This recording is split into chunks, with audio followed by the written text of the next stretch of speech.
The silent treatment was out of character, but it was for the best, because right now he was primed to tell his father exactly what he thought of his race tactics. As Jack walked toward the clubhouse, he stopped and turned to admire his boat. A 29-foot Dragon racing sloop with mahogany planks and teak decking. She was a thoroughbred. Together they'd won the Commodore's Cup and beaten his father. Damn good job. In the clubhouse, he changed into dry clothes and walked into the schooner room, where skippers and crews gathered after races. Aromas of fried onions and sizzling burgers filled the room. It was a comfortable place, with a long redwood bar, cedar paneling, and barrel armchairs around the tables. Photographs hung on the walls of mustachioed schooner captains, all long dead, and tall ships in exotic ports. There were a few blue blazer types in the crowd, but some of the other men could have stepped out of the old photos. He was greeted by cheers and applause.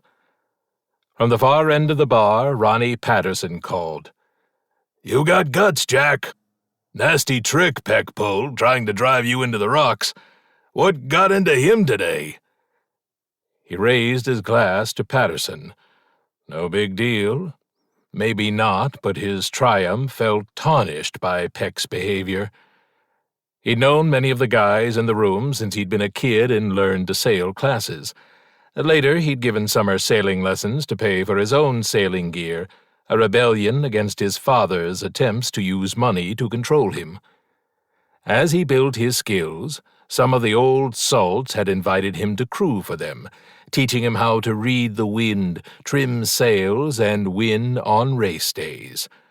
A few of them had become like surrogate fathers, accepting him for who he was, which was more than his own father had ever done. No matter how little they might have in common outside these walls, here they were family. "Hey, Jack," the bartender said. "Where's your old man? Pissed off because you stuck it to him?" "He took off up the pier while I was still aboard Simba. Now, how about dark and stormies all around? On me." It was a tradition for the winner to buy a round, and a little rum would change the subject. As usual, the guys debated race tactics, which ones worked and which failed miserably. Tonight, they were topping one another with stories of how badly the squall had knocked them around and what they'd done to survive. And every time the talk circled back to Peck and the rocks, Jack got more slaps on the shoulder. The ones that meant the most came from the old salts who had been his mentors. Drinks were disappearing faster than normal. When his cell phone rang, he pulled it out and checked caller ID. It was Peck's latest lady friend, a relentless shark in pursuit of his father.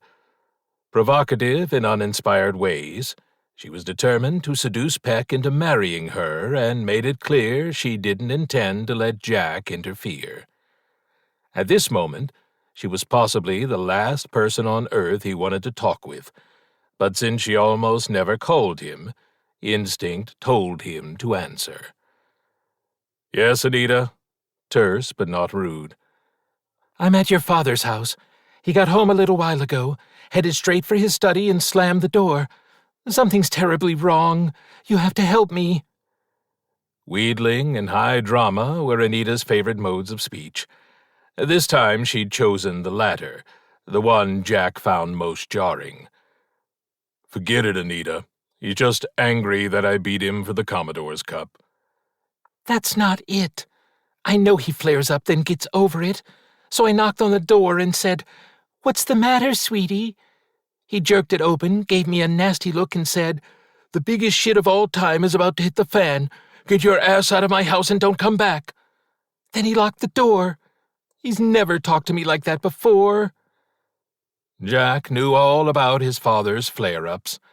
He'd been on the receiving end too often. "Look, I'm tied up at the club. I'll stop by in a couple of hours." "No, come now. I knocked on his door 2 more times, but there was no answer." Her voice rose.